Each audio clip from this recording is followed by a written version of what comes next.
Children watch a lot of television, more than most people. So we've come to talk to a few London children to find out what they watch and what they think of it. Susie, can I start with you? I think you're the youngest of us here. How old are you, actually? I'm 10 years old. And how much television do you get to watch each week? How much do your parents let you see?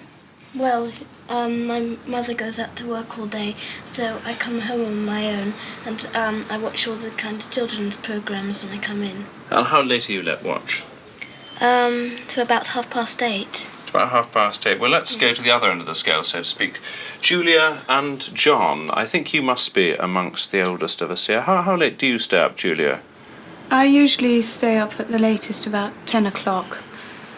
I usually watch the children's programmes when I come in, and then later on I choose whether I'm going to watch something or not. What restrictions do your mum and dad put on you? Do they tell you when you're going to bed? Yeah. All right, what time, John, for you? 9:30, or if there's something like Two's Company on, 9:45. 9:45. How old are you, by the way? 13. You're 13, and Julia, I think, is the same age. I'm 14. 14. Right, are there any things that you're not allowed to watch? No. Nothing at all?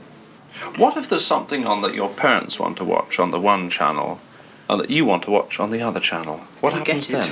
They get it. Yes. Simple as that, no argument. Well, there probably will be an argument, but they'll get it. Well, let's turn to Meg. How old are you, Meg? 13. And what happens when you have a disagreement with your parents about what you should be watching? We've got something fixed that I have the choice of programmes up until 9 o'clock, and then my parents from 9 o'clock onwards. But then if there isn't anything that they want to watch, or if we want to watch the same thing, that doesn't stop me watching after 9. But you can dictate up until 9 o'clock what the family watches? Yeah. Right, can we turn to Alex here? What about you? Are you let dictate what your parents watch up till 9 o'clock? I can watch whatever I want. Can you? Yeah. Is there anything that you watched when you were younger that you wouldn't have liked your brothers and sisters? What about you, Edward? Is there something that you watched when you were very much younger that you wished you hadn't? Well, I think play school things mainly that. 'Cause I think. Why do you wish you hadn't? Well, apparently my mum used to tell me that after watching that, I used to play out and sort of run about the house, flapping my arms about, saying I'm a canary. Well, what about anything that's been frightening that you've watched that you wish you hadn't seen? Oh yeah. Yeah? Yeah, I've seen a really nasty horror film. That was my first one. That was called The True Story of Frankenstein. Yeah. So Yes, I a saw hand that as came, well. a hand came out of a cupboard, and I've never forgotten that. And I don't think I'm going to watch that. So, in fact, would you, when you got older, would you have restrictions on your children watching some programmes because you were frightened? Yeah. It'd be very difficult, really, to decide, because it would depend how old they were, what sort of programmes were on then. I mean, things might have changed. I remember that, it's hard to decide what things. The first scary thing I remember was Ken Dodd and the Diddymen. They had the Diddy Savage. No, it's quite serious. They had the Diddy Savage, and I used to think at night he'd jump out of the wall and eat me, and I was so scared. And some things like Frankenstein that I watched a bit later didn't scare me at all, but the Diddy Savage always stayed in my mind. How convincing do you find television drama? When you're watching it, let's take those programmes and plays which deal with your own experience, which deal with school, like Grange Hill or The Paperboys, which deals with your leisure time. How convincing do you find them? Do you think they're like the real thing? Well, with Grange Hill, I enjoy it very much. I watch it a lot. And as the school that I go to is quite small and has only just turned comprehensive, I find it interesting to look at a large comprehensive and the life that it appears to be like. I mean, I haven't been in a large comprehensive, so I wouldn't know whether it really is true, but it appears to be. I mean, they tell the teachers have a very good script. And in Grange Hill, aspects that just seem to be reflected back to you that have happened already. So you find it quite convincing. You don't have the complaint that I've sometimes heard from my own children, that when you see children on the screen, they're either too cheeky or too shy, or they don't really behave like that. Has anybody got that sort of criticism? They're in their own field in Grange Hill, it seems. And they just act themselves. Some people, there was a thing, I don't know, about a friendship breaking up, and I think that was quite good and how it worked and going on to a different friend. But some things, like the boys get in so much trouble, I don't think even the worst pupil could get in that much trouble. I think it's overdone a bit. Susanna, you're younger than most of the people here. What do you think? Because the Grange Hill seems to be an older age group than you. Do you think that that's going to be exactly the same kind of school that you're going to go to? No, not really, I don't think. Yeah, because you don't think it's real, and I didn't think it looked terribly real, but you all at your age group think it is real, When right? Some parts. Yeah. When I think about it, it all seems to seem like there's been something that's been a bit like that, you know. I mean, it is different, but it's all to do with just one little thing that's happened, and it's just similar to like But that. I suppose if you blow up one thing, that's what would happen to it anyway. Yeah. Isn't Well, it? in Grange Hill, it's a mixed school for a start, and I go to an all-girls school. And so those relationships are very different. I find there's a lot of tension in the Grange Hill series between boys and girls, pupils and teachers. It seems a lot of friction and argument between them. There's not the sort of calm, chatty atmosphere that you sometimes find in my own school and others. Well, you obviously like Grange Hill, but what about, I mean, you believe in that. What about another one that you believe in? Is there another thing that you've seen? What about the vet one? Or Creatures Great and Small? Do you believe in that? You do in fact see a calf being born. Did anybody find that a bit of a shock to see?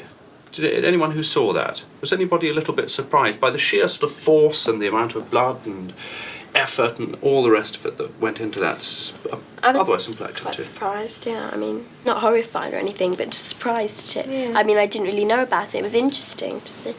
No, I wasn't surprised by it really. We've seen those films like that in school before. So it wouldn't give you nightmares or something? No, We've it wouldn't give me seen nightmares. kittens and things being born. It's the same It's thing. perfectly Yes. natural, isn't Yeah. it? Yeah. It's things like slitting people's throats. That, Does it make you want to be a vet? All Creatures Great and Small sets up a country atmosphere, and that vet has a lot of work to do on the farms. In the city, it's poshed up poodles and things like that. Yeah. And if you loved animals, you'd be seeing them in pain if you're a Yeah. vet. Does it affect any of you, the music that goes with the... Yeah, a lot of Yeah? some I things. think if you took the music away from some sort of more thriller type things, and you put different music to it, people see a complete different aspect. I mean, it's not the picture that scares me, tell you the truth. It's the music. most of It the is, time. isn't it? Yeah. The suspense. So if you shut your eyes, you'd actually know what was happening because of the music. Because Yeah. some Yeah. parts on your of nerves. Yes. there's some parts of There extreme was some- suspense, the music just stops. Yes, was something the other day. I walked through the room with the television on, and I had to look because somebody was walking up the stairs, but I didn't know it. But the music was going, and I was really, a bit scared about that. Yeah. I mean, some things I think are a bit spoilt, like what was it, David Attenborough thing. That's really good, and I really enjoy it, and I watch it all the time and seen the series. But I think the music, I mean, if you have the natural things, like when there was a volcano exploding, have that sound, not different music, because I Yeah. think it's so much more interesting to have the real sound.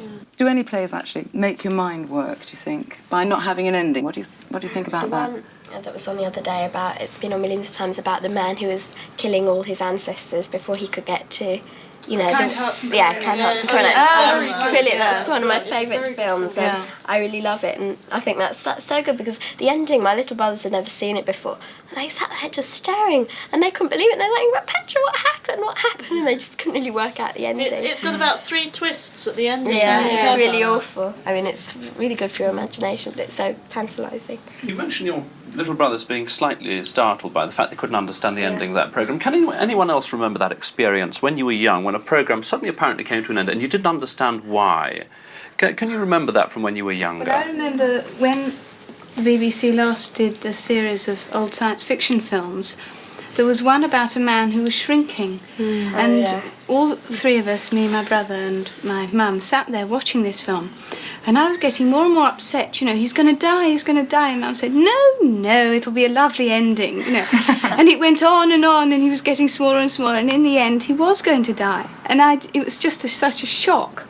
Because for me that was quite horrific. I remember at the end of that he that was film. going to die because you expected a happy ending. Do you feel as I do when I'm watching something like that? I forget there's a room.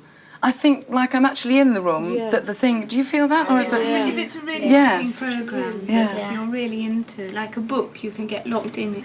Yes. Yeah, like a cage. You just sort Yes. of, everything else goes blurred, and you're just sitting there Like a staring. cage, you said? Yeah, well, when I read books, I really sort of feel I'm there, and I really sort of some books I read when I was a bit younger, when I was about 9 or 10, and I really felt like I was there, and when I was sort of trapped in there, and I couldn't really get away from the book. Do you think that when you finished the film, when the television is switched off, what you've seen continues to influence you? Because as you know, there's a lot of discussion about whether television influences young people, whether it makes them more or less violent, more or less respectful to their parents. Now, do you do in real life the kind of things you see people on television doing? Julia. Sometimes if I hear someone say something that I think is very clever, and I wish I'd said that. Sometimes I store that up and wait for the moment to use it myself. I wonder what TV plays you'll be watching in the next few days. Next week we'll be in Northampton talking to some more children about what they watch. What do you watch on your TV station? Anything or everything? All you kids across the nation, everyone switching on. What do you watch? What do you watch? What do you watch? What do you watch? What do you watch? What do you watch?